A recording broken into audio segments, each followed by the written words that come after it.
അമിത വാത്സല്യം കുട്ടികളിൽ എങ്ങനെ സ്വാധീനം ചെലുത്തും എന്ന് നമുക്കൊന്ന് നോക്കാം.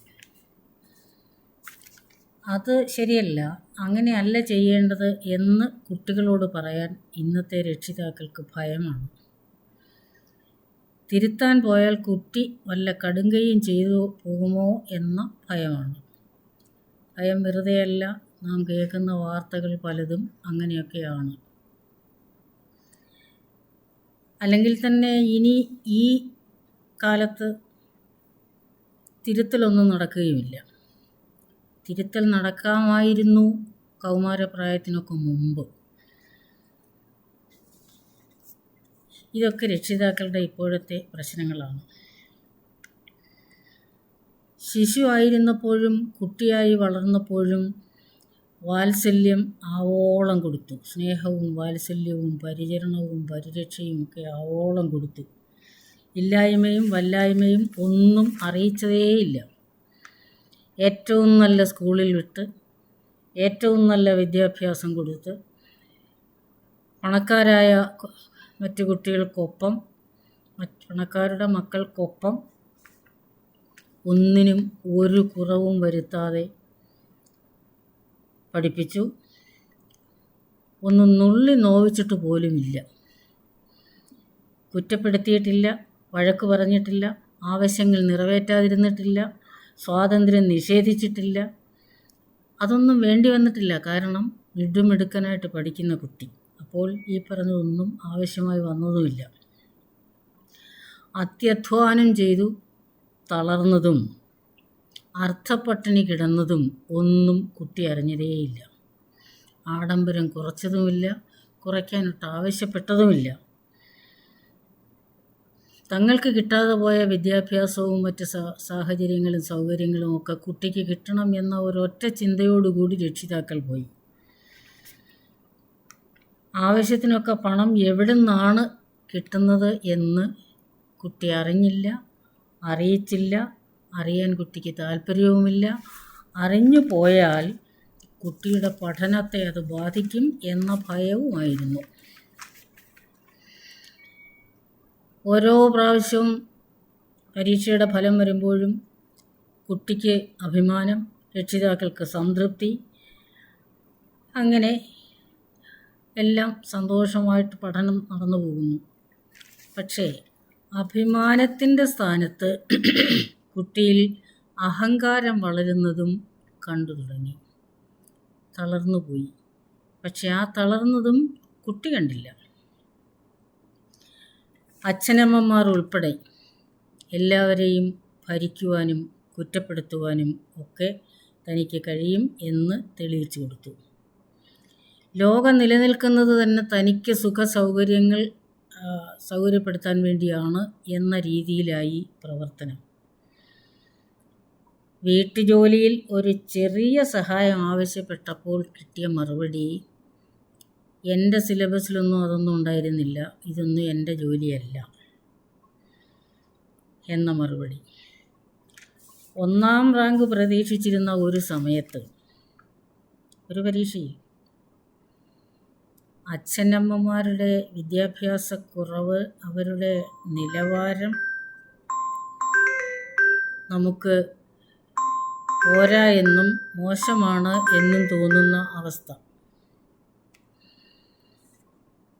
അത്ര വരെയായി. അച്ഛനമ്മമാരുടെ സ്റ്റാൻഡേർഡ് എൻ്റെ സ്റ്റാൻഡേർഡിനൊക്കുന്നില്ല, അത് മോശക്കാരാണ് എന്ന് വരെ ചിന്തിച്ചു. പെരുമാറ്റം ഒരു തരത്തിലും അംഗീകരിക്കാനാവാത്തതായി. ജീവിത നൈപുണികളൊന്നും ആർജിച്ചില്ല, വിനയമില്ല, സമൂഹത്തിൽ ഇടപെടേണ്ടത് എങ്ങനെയാണെന്നറിയില്ല. ഇതെല്ലാം തിരിച്ചറിഞ്ഞു വന്നപ്പോഴത്തേക്കും കാലം കഴിഞ്ഞുപോയി. ഇനി ഒന്നും തിരുത്താനും കഴിയില്ല. എവിടെയാണ് പിഴവ് പറ്റിയത്? പഠനം മാത്രമാണ് കുട്ടിയുടെ ഉത്തരവാദിത്വം എന്ന് കരുതിയതോ? സ്നേഹവും വാത്സല്യവും സുഖസൗകര്യങ്ങളും കരുതലും ഒക്കെ അമിതമായി കൊടുത്തതോ? വീട്ടുകാര്യങ്ങളിൽ നിന്ന് അകറ്റി നിർത്തിയതോ?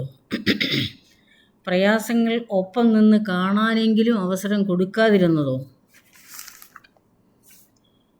വീട്ടുപകരണങ്ങൾ കാണുവാനും കൈകാര്യം ചെയ്യുവാനും പേരുകളെങ്കിലും പഠിക്കുവാനും അവസരം കൊടുക്കാതിരുന്നതോ?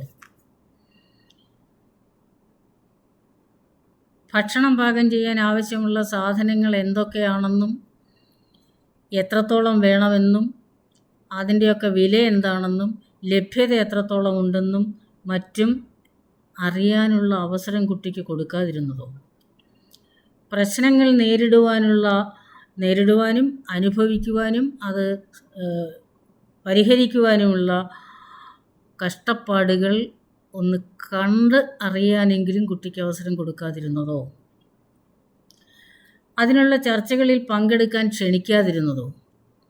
പ്രശ്നങ്ങൾ വരുമ്പോൾ അതെങ്ങനെയാണ് പരിഹരിക്കുക എന്ന് അച്ഛനും അമ്മയും രഹസ്യമായിട്ട് ചർച്ച ചെയ്ത് സങ്കടപ്പെട്ട് വിഷമിച്ച് പരിഹാരമില്ലാത്തതിന് നെടുവീർപ്പിട്ട് പരിഹാരം കണ്ടെത്താനുള്ള തത്രപ്പാടുകളൊക്കെ നടത്തുന്നതൊക്കെ കുട്ടിയെ അറിയിക്കാതെ മാറി നിന്നുകൊണ്ട് ചെയ്തു. കുട്ടിയുടെ അഭിപ്രായം പറയാൻ അനുവദിക്കാതിരുന്നതോ അവസരം കൊടുക്കാതിരുന്നതോ? പണം കണ്ടെത്താനുള്ള നെട്ടോട്ടം കുട്ടിയെ അറിയിക്കാതെ മാറ്റി നിർത്തിയതോ? ചെറിയ ഉത്തരവാദിത്വങ്ങൾ ഏൽപ്പിക്കാതിരുന്നതോ? ചടങ്ങുകളിൽ പങ്കെടുക്കാതിരുന്നതോ? അതെ, ഇതെല്ലാം കാരണങ്ങളാണ്.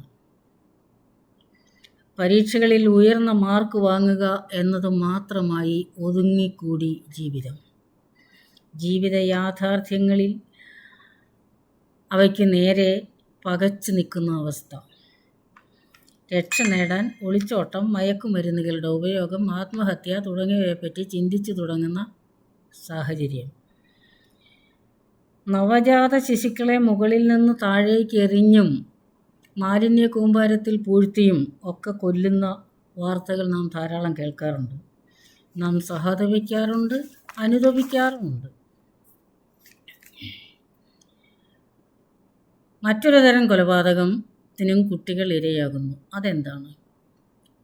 അധ്വാനശീലം, വൈകാരിക സംയമനം, നിസ്വാർത്ഥത, സഹജീവികളോടുള്ള സ്നേഹം, ത്യാഗമനോഭാവം, ക്ഷമ, സഹിഷ്ണുത, ജീവിത നൈപുണികൾ, യാഥാർത്ഥ്യങ്ങളെ നേരിടാനുള്ള ശേഷി, പ്രശ്നപരിഹരണശേഷി, സൗഹൃദ മനോഭാവം തുടങ്ങി നല്ല മനുഷ്യരായി വിജയകരമായി ജീവിക്കാനുള്ള ശേഷികളെയെല്ലാം വളരാൻ അനുവദിക്കാതെ വധിച്ചു കളയുകയായിരുന്നു ചെറിയ പ്രായം മുതലേ. ആരാണ് ഈ നൈപുണികളെയെല്ലാം വളരാൻ അനുവദിക്കാതെ വധിച്ചു കളഞ്ഞത്? അച്ഛനമ്മമാർ തന്നെ. അതിനവരുപയോഗിച്ച ആയുധം എന്തായിരുന്നു? അതെ, അമിത വാത്സല്യം മാത്രം. അപ്പോൾ കുട്ടികളെ താലോലിക്കണം, വാത്സല്യം കൊടുക്കണം, സ്നേഹം കൊടുക്കണം. ഇതൊക്കെ വേണ്ടതാണ്. അവരുടെ മനസ്സിന് മുറിപ്പാടുകൾ ഉണ്ടാകരുത്. അതൊക്കെ ശരിയാണ്. പക്ഷേ അളവിൽ കൂടിയാൽ, അതുമാത്രമായാൽ, ജീവിതത്തിൻ്റെ മറ്റ് തലങ്ങളിലേക്കൊന്നും അവരുടെ ചിന്തകൾ പോകാത്ത സാഹചര്യത്തിലേക്ക് വാത്സല്യം കൂടിപ്പോയാൽ ഉണ്ടാകുന്ന അബദ്ധങ്ങൾ ഇതൊക്കെയാണ്. കുട്ടികൾ ഏതാണ്ട് മാർക്ക് വാങ്ങാൻ വേണ്ടി മാത്രമുള്ള മെഷീനായി മാറി പോകുന്നു. അതിൽ നിന്നും കുട്ടികളെ രക്ഷിക്കാൻ കുട്ടികളും ജീവിക്കേണ്ടവരാണ്. ഈ ലോകത്തെപ്പറ്റി അവരും അറിയണം എന്ന ധാരണയിൽ കുറച്ചൊക്കെ അവരും കൂടി അറിയാനുള്ള അവസരം കൊടുത്തുകൊണ്ട് വേണം വാത്സല്യവും സ്നേഹവും എല്ലാം പകരാൻ. നമസ്കാരം.